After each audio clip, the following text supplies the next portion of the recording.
Let's start ji.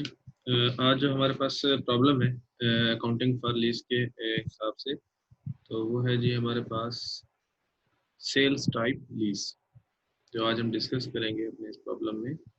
Sales type lease important है ये exams के पॉइंट ऑफ व्यू से भी, कॉन्सेप्ट्स और MCQs short questions in either way important terminologies. ठीक है, तो सेल्स टाइप लीज सबसे पहले तो देखें कि होता क्या है। कि लेसर के पॉइंट ऑफ व्यू से हम एक ये बात कर रहे हैं। पहली बार लेसी के हिसाब से नहीं होता, ये लेसर के हिसाब से हम बात कर रहे हैं। ठीक है, सेल्स टाइप लेसर ने जब लेसी को एसेट देना होता है लीज के ऊपर, तो उस एसेट की वैल्यूएशन के पॉइंट ऑफ व्यू से वो चीज़ों को देख रहा होता है। अगर उस वक्त एसेट की कास्ट या कैरिंग वैल्यू, कास्ट या जो कैरिंग वैल्यू है वो as compare to fair value, यहाँ पर हम देखते हैं कंपेयर करते हैं फेयर वैल्यू के साथ। अगर फेयर वैल्यू ज़्यादा है और कास्ट और कैरिंग वैल्यू कम है, तो यहाँ पे क्या होता है, लेसर का प्रॉफिट शामिल होता है। लेसर का क्या होता है, प्रॉफिट। फॉर एग्जांपल, अगर फेयर वैल्यू 1000 है किसी एसेट की, और लेसर की बुक्स ऑफ अकाउंट में जो एक एसेट था जो वो लीज पे देना चाह रहा है, उसकी वैल्यू फॉर एग्जांपल 800 है, कास्ट या कैरिंग वैल्यू कोई भी यहाँ पे अगर हम नाम ले लें, टर्म यूज कर लें, तो इसका मतलब है लेसर को 200 का प्रॉफिट यहाँ पे रिकग्नाइज करना है। ठीक है, और दूसरा कंसेप्ट जो हमने कल पढ़ा था वो था डायरेक्ट फाइनेंस लीज का, जिसमें क्या था कि कास्ट और फेयर वैल्यू क्या होते थे, इक्वल होते थे। ठीक है, तो यहाँ पे क्या होता था, लेसर का इमीडिएट यानी at the date of start of lease या inception of the lease lessor को कोई प्रॉफिट नहीं होता था। तो यहाँ पर क्या है कि लेसर को प्रॉफिट हो रहा है सेल्स टाइप लीज में। एक तो ये कि यहाँ पे जो डिफरेंस ऑफ वैल्यूज है, यानी फेयर वैल्यू और कास्ट या कैरिंग वैल्यू, एक ये प्रॉफिट हो रहा है। दूसरा उसे और क्या रेवेन्यू हो रही है, जो इंटरेस्ट की शक्ल में उसे मिल रहा है। तो इसका मतलब है जो लेसर है उसको यहाँ पे ज़्यादा बेनिफिट हो रहा है इन सेल्स टाइप लीज। ठीक है, तो मेजर कॉन्सेप्ट यही है। बाकी बातें भी हम इसमें डिस्कस करते रहेंगे जैसे जैसे इस क्वेश्चन के अंदर हम फर्दर डिस्कशन करते हैं। प्रॉब्लम है जी 21-1, lessee and lessor entries sales type lease, glass leasing company. अब जो लीजिंग कंपनी है, this is lessor, agrees to lease machinery to Jensen Corporation on January 1st, 2014. ये Jensen Corporation is lessee. The following information relates to the lease agreement. Number one, the term of the lease is 7 years with no renewal option. Any renewal option नहीं है, लेकिन lease term 7 years. And the machinery has estimated useful life, economic life is 9 years. यानी ये total life उसकी जो है economic life या useful life वो 9 years है। और जो हमारे पास लीज टर्म्स हैं, लीज के यूजफुल लाइफ है वो 7 years। ओके जी, second information, cost of the machinery is 5,25,000 and the fair value of the asset on January 1st, 2014 is 700,000। यहाँ पे देखिए वो मैन्युफैक्चरर है या डीलर है, उसको यहाँ पे प्रॉफिट एग्जिस्ट कर रहा है। Third, at the end of the lease term, the asset reverts to the lessor and has a guaranteed residual value of 100,000। Jensen depreciate all of its equipment on straight line basis। The lease agreement requires equal annual rental payments beginning on January 1st, 2014। यहाँ पे annuity due का formula use होगा। ठीक है, और हमारे पास जो equal annual rental payments है वो भी गिवन नहीं है, वो हमें देखना होगी कि वो कितना कैलकुलेट कैसे कैलकुलेट करते हैं और कितना अमाउंट की कैलकुलेट होगी। Fifth information, the collectibility of the lease payment is reasonably predictable and there are no important uncertainties surrounding the amount of cost yet to be incurred by the lessor। Lessor के point of view से जो group 2 criteria है जो हमने कल discuss किया था वो भी कंप्लीट हो रहा है, सेटिस्फाइड हो रहा है। उसके बाद 6 में, glass desires A 10% rate of return on it's investment while Jensen's incremental borrowing rate is 11% and the lesser implicit rate is unknown to the lessee। unknown mean unknown to lessee, यानी लेसी को ये नहीं पता कि लेसर ने कौन सा rate use किया, तो इसका मतलब है कि लेसी अपने पास क्या अपना ही रेट यूज करेगा जो कि उसका इंक्रीमेंटल बोरोइंग रेट है।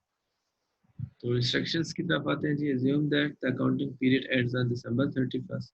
Discuss the nature of this lease for both the lessee and the lessor. Calculate the amount of annual rental payments required, present value of minimum lease payments, and journal entries for 15 and 14 and 15 for Jensen in lessee, and journal entries for glass in 14 and 15. ये सारा हमने workout करनी है चीज़ें।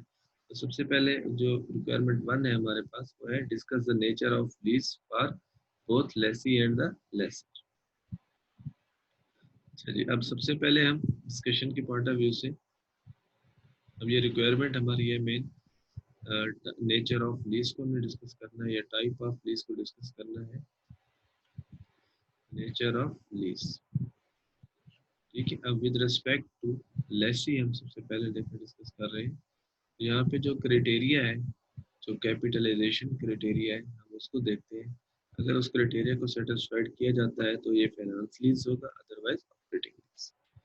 Number one, transfer of ownership,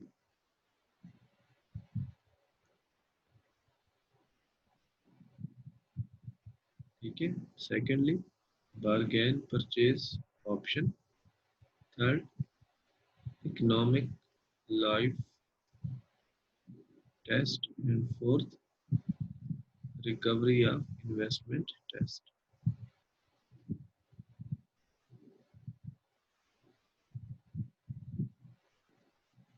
जी, तो question के अंदर हमें इंफॉर्मेशन दे दी गई थी कि एसेट जो है वो रिवर्ट्स टू द लेसर हो जाएगा at the end of the lease term. तो यहाँ पे हम 1v1 देख लेते हैं। The asset reverts to the lessor at the end of the lease term and as guaranteed residual value. ये यानी ट्रांसफर ऑफ ओनरशिप जो है वो यहाँ पे क्या है, ट्रू नहीं हो रही, यानी ये हम इसे क्रॉस करते हैं। और बारगेन परचेज ऑप्शन भी मौजूद नहीं है। Economic life test, lease term है 7 years and useful life is 9 years। जब हम इसको देखते हैं तो ये हमारे पास क्या वैल्यू कैलकुलेट होती है जी, देखते हैं। 7/9 इंटू 100, ये बेसिकली 77% यानी ऑलमोस्ट 78%, तो ये होल्ड ट्रू, ठीक है। इसका मतलब है हम अगर आगे ये कैलकुलेशन ना भी करें रिकवरी ऑफ इन्वेस्टमेंट टेस्ट की, तो जो ये टाइप ऑफ लीज है, this is finance lease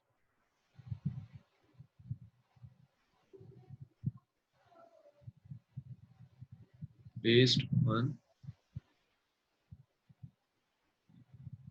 economic life test, based on economic life test.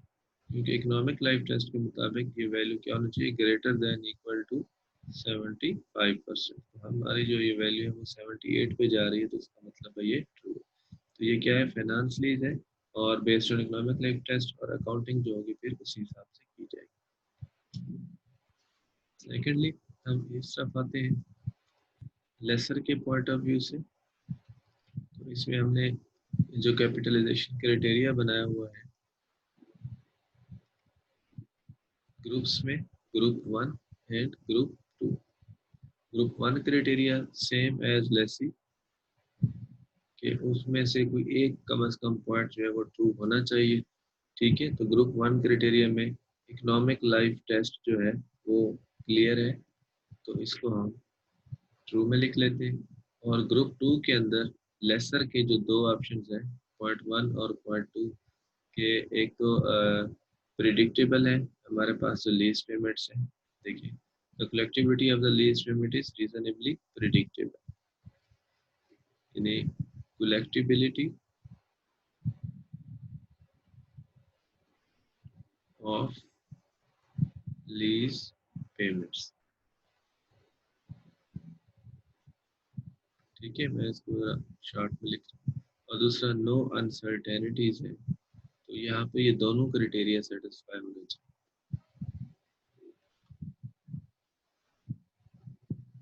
ये भी क्लियर है, तो इसका मतलब है ये भी लेसर के लिए क्या है, बेसिकली फाइनेंस लीज है, लेकिन यहाँ पे फिर जो लेसर है वो फाइनेंस लीज को दो हिस्सों में डिवाइड कर लेता है, एक डायरेक्ट फाइनेंस लीज और दूसरा सेल्स टाइप लीज।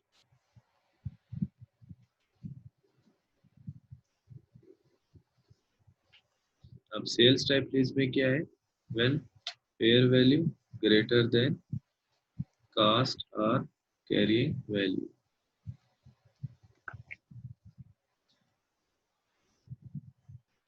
कास्ट और कैरिंग वैल्यू, और यहाँ पे क्या है कि फेयर वैल्यू और कास्ट क्या है वो इक्वल होगी। अब हमारे पास जो फेयर वैल्यू है वो 700,000 है और जो कास्ट है वो 525,000। हमारे पास अब ये जो टाइप ऑफ लीज बन रही है बेसिकली वो कौन सी होगी, सेल्स टाइप लीज। ठीक है, ये नहीं है बल्कि सेल्स टाइप लीज है। तो हमने ये सारे डिस्कशन हमने करना थी, नेचर ऑफ लीज को डिस्कस कर लिया। होपफुली आपको थोड़ा कॉन्सेप्ट फर्दर क्लियर हो गया होगा। उसके बाद है calculate the amount of annual rental payment. अब क्योंकि जो एसेट है वो लेसर ने लेसी को प्रोवाइड करना है लीज पे, लेसर ने ही ये कैलकुलेट करके बताना है कि मैंने आपसे कितना अमाउंट की इंस्टॉलमेंट जो है वो चार्ज करनी है या आपसे वसूल करनी है। Amount of annual rental payment.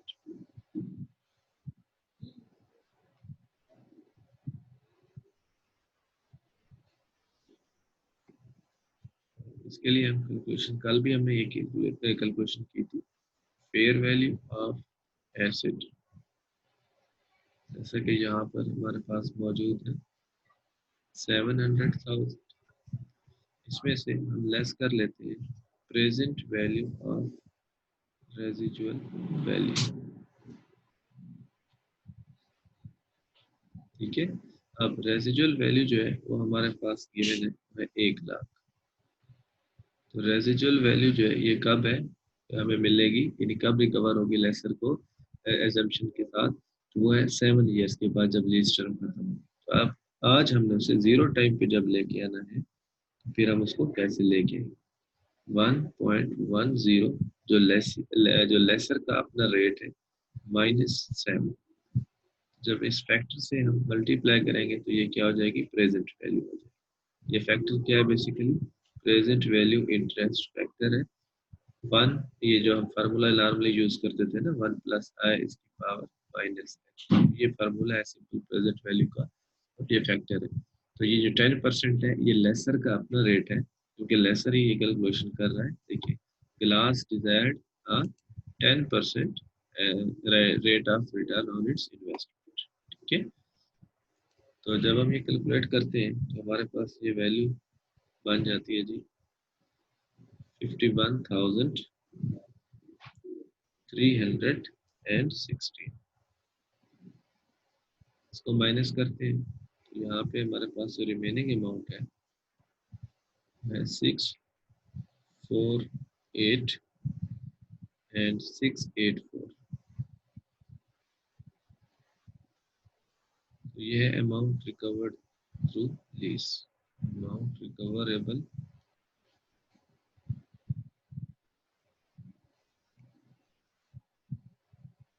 Through lease, इसको हम नाम दे देते हैं। अब हम इसको डिवाइड करेंगे किस चीज़ से, present value interest factor of annuity से। ठीक है, क्यों, क्योंकि ये अमाउंट हमने इंस्टॉलमेंट में ओवर द टर्म 7 ईयर्स वसूल करना है। तो हमारे पास प्रेजेंट वैल्यू इंटरेस्ट फैक्टर जो है वो क्या है, 1 - 1.10 -7 एंड 0.10। और फर्दर हमने हर साल, क्योंकि साल के शुरू में इंस्टॉलमेंट लेना है तो ये एनुइटी ड्यू हो जाएगा। तो ये हम जब कैलकुलेट करते हैं तो हमारे पास ये फैक्टर एक आना चाहिए जिसे हम कहते हैं present value interest factor of annuity. तो ये बन जाता है 5.3556। जब डिवाइड करेंगे तो हमारे पास equal amount of annual rental payment हमारे पास आ जाएगी, दैट इज 1,131,130 डॉलर, 1,21,130 ये हमारे पास क्या बन जाएगी, इक्वल अमाउंट जो एनुअल रेंटल्स के तौर पर हम लेसी से रिसीव करें। ठीक है, तो ये हमारे पास थी जो है रिक्वायरमेंट बी, तो ये हमने इसको सॉल्व कर। उसके बाद एक C, compute the present value of minimum lease payments, यानी लेसी के पॉइंट ऑफ व्यू से वो अपने पास क्या रिकॉर्ड करेगा इन चीज़ों को। तो ये रिक्वायरमेंट हम सी में आ जाते हैं, present value of minimum lease payments with respect to lessee. जी, तो हम सबसे पहले यहाँ पे क्या लिखते थे, present value of annual rental payment, present value of annual rental payments. अब रेंटल पेमेंट्स की जो अमाउंट है वो तो हमें फाइंड हो गई है कि लेसर ने हमें कहा है कि आप इंस्टॉलमेंट जो है रेंटल जो है वो ये 1,21,130।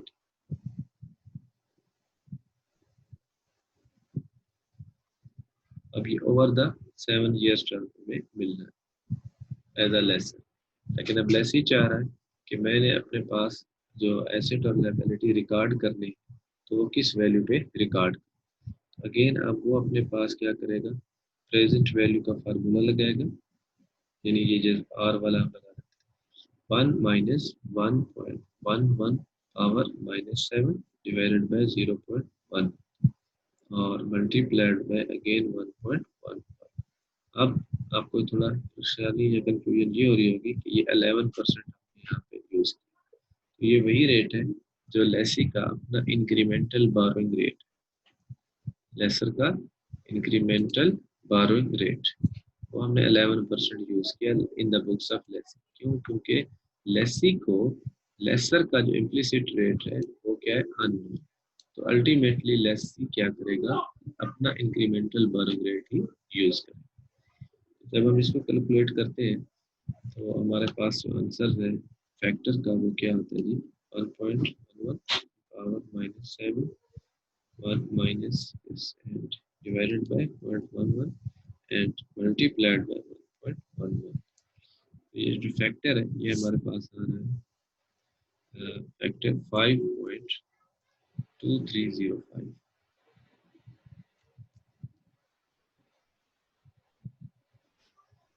फैक्टर आ रहा है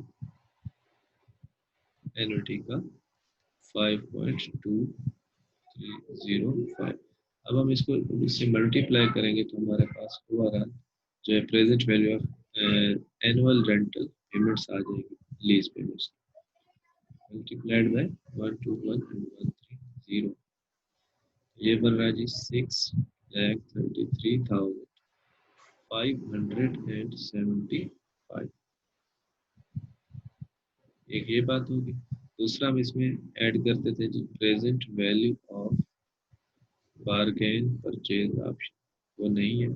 फिर present value of guaranteed residual value, तो इस क्वेश्चन में अब गारंटेड रेजिजुअल वैल्यू गिवन है, तो उसकी जो वैल्यू है वो 1,00,000 है। ठीक है, और उसकी प्रेजेंट वैल्यू फाइंड करेंगे 7 ईयर्स बैक करके, तो हमारे पास एक वैल्यू आ जाएगी,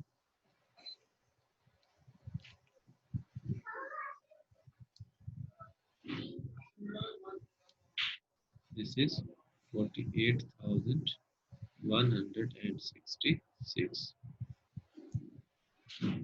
अच्छा, इसके साथ एक और भी हम ऑप्शन यहाँ लिखते रहते हैं, वो वैल्यू ऐसे है जिसमें से मैंने वो लाइन ड्रा कर ली, present value of any penalty if any, ये नहीं। अब हम टोटल करते हैं जी present value of minimum lease payment, हमारे पास कौन सी बन है, 633,575 प्लस 48,166, ये जो हमारे पास 6,81,741। ठीक है, तो ये हमारे पास रिक्वायरमेंट सी जो है वो कैलकुलेट। यहाँ तक क्लियर हो गया? कोई है कन्फ्यूजन तो मुझे आप बता सकते हैं। क्लियर है जी सबको?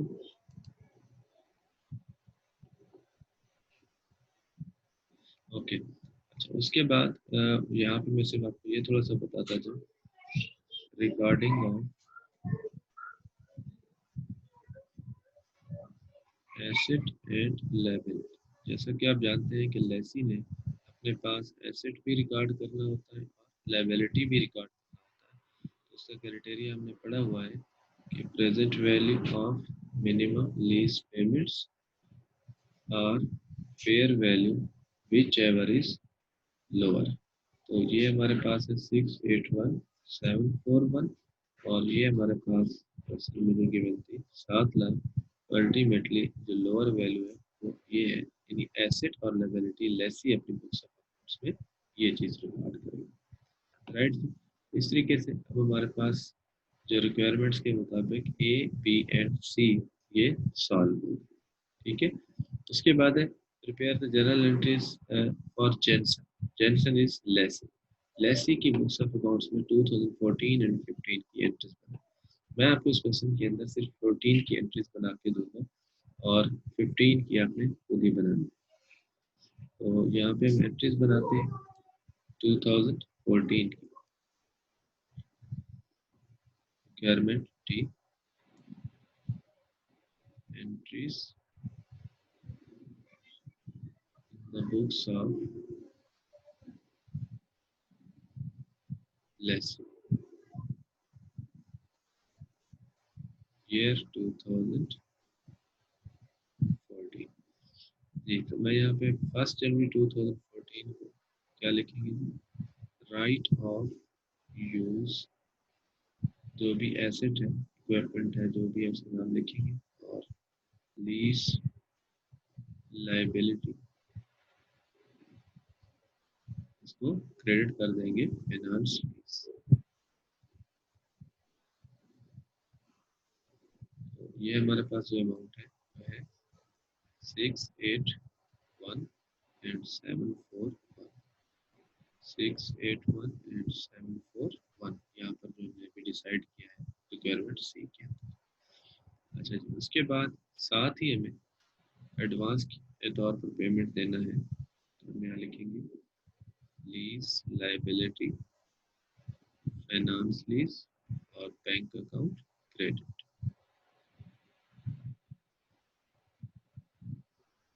तो इंस्टॉलमेंट जो है वो हमने कैलकुलेट की थी 121 एंड 130, 121 एंड 130। ठीक है जी।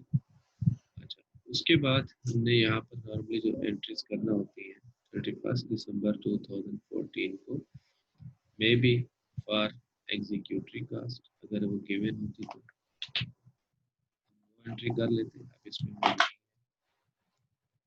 उसके बाद डेप्रिसिएशन की entry, depreciation expenses to accumulated depreciation जो एसेट होगा 681,741 minus guaranteed residual value 1 lakh और उसके बाद जो लीज टर्म है 7 ईयर्स। इस तरह से हम क्या करेंगे डेप्रिसिएशन को कैलकुलेट कर लेंगे।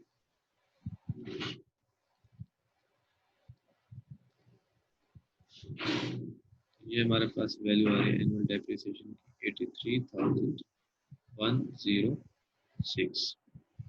83,106। यहाँ पे अपने माइंड में बात रखिएगा, यहाँ पे हम सिर्फ कौन सी वैल्यू माइनस करते हैं अगर हमारे पास गारंटेड रेजिडुअल वैल्यू तो, अगर अनगारंटेड हो तो वो माइनस नहीं करते। तो ये एक पॉइंट है, इसको ध्यान में रखिए। अच्छा जी, उसके बाद हम आखिर में एक और एंट्री करते हैं 31 दिसंबर को जो 2014 है इंटरेस्ट के एक्रूवल्स की। ठीक है, interest expense to interest revenue, sorry interest receive जहन में लेसर का आ गया। इंटरेस्ट एक्सपेंस और इंटरेस्ट पेएबल जो है वो हमारे पास यहाँ पे एंट्री बन जाएगी।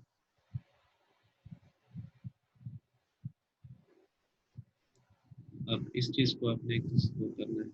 दूसरा हमने और कौन सी एंट्री करनी होती है, लीज लायबिलिटी, फाइनेंस लीज और current portion of lease liability.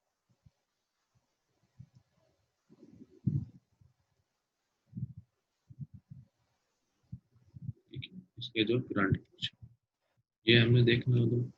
Last में क्लोजिंग एंट्री हम करते हैं 31 दिसंबर 2014 को, इसमें प्रॉफिट एंड लॉस को हम डेबिट करते हैं और जितने एक्सपेंसेस होते हैं उनको क्रेडिट कर देते हैं, like executive cost, like depreciation expenses, and like finance cost, यानी interest expenses। ठीक है, अच्छा अब इसके लिए क्या करना होगा, मैं यहाँ पे एक लिस्ट जो अमोर्टाइजेशन शेड्यूल होता है वो लेसी के पॉइंट ऑफ व्यू से मैं बना रहा हूँ। ये वैसे मैं ना भी बनाऊँ तब भी मैं ये क्वेश्चन में कर सकता हूँ प्रैक्टिस, क्योंकि इतना हो चुकी होती है कि आप फिट कर सकते हैं। और अगर ना कर सकें तो फिर आपको लीज अमोर्टाइजेशन शेड्यूल बनाना होगा। और रफ से बनाता हूँ।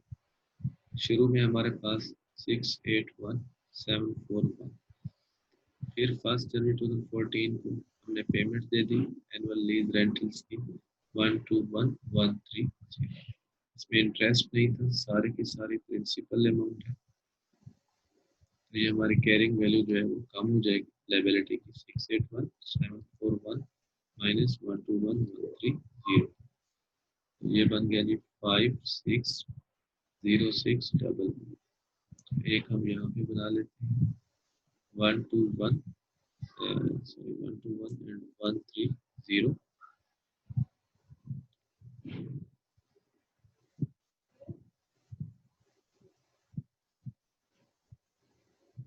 130। अब इंटरेस्ट शामिल होगा। अब इसका जो इंटरेस्ट है, ठीक है, लेसी का जो इंटरेस्ट रेट है वो कितना है, 11%। ठीक है, ये रिडक्शन है और ये रेंटल थी जो एनुअल लीज रेंटल्स। ठीक है, अब 56061 इंटू 11%, तो ये हमारे पास बनता है जो इंटरेस्ट 61,667। तो हमारे पास जो रिमेनिंग अमाउंट होगी वो प्रिंसिपल अमाउंट होगी, दैट इज 59,463। कैरिंग वैल्यू पे इफेक्ट होगा इसका, तो कैरिंग वैल्यू हमारे बन जाएगी 501148। अब यहाँ पे देखें, चले मैं 16 का भी बना देता हूँ ताकि आपके लिए ये आसानी रहे। 121,130 और फिर हम देखते हैं इस पे हमारा इंटरेस्ट कितना बनता है। इंटरेस्ट इज 55,126 और फिर हम देखते हैं जो हमारे पास जो प्रिंसिपल अमाउंट है तो क्या वैल्यू उसकी आती है, 55,126,66004 और प्रिंसिपल अमाउंट पेड हो जाएगी ये। तो हमारे पास जो रिमेनिंग अमाउंट ऑफ लायबिलिटी है, कैरिंग वैल्यू, वो भी कम हो जाएगी 435,100। अब क्योंकि हम 2014 के एंड पे हैं तो हम ये देखते हैं कि 2014 के एंड पे हम ये बात कर रहे हैं, नेक्स्ट जनवरी में हमारा जो इंटरेस्ट है, जो इंटरेस्ट एक्सपेंस है, इंटरेस्ट पेमेंट है वो कितना है और करंट पोर्शन कितना, ये दोनों बातें आपके सामने। तो यहाँ आप इंटरेस्ट में लिख लेंगे 61,667 61,667 और वहाँ पे 59,463 59,463 59,463 एंड 3। अब क्लोज करेंगे तो एग्जीक्यूटिव कास्ट थी नहीं, मैंने जस्ट आपको समझाने के लिए लिखा है। तो डेप्रिसिएशन हमारे पास है 81,306 और इंटरेस्ट एक्सपेंस है 61,667, तो प्लस कर लेंगे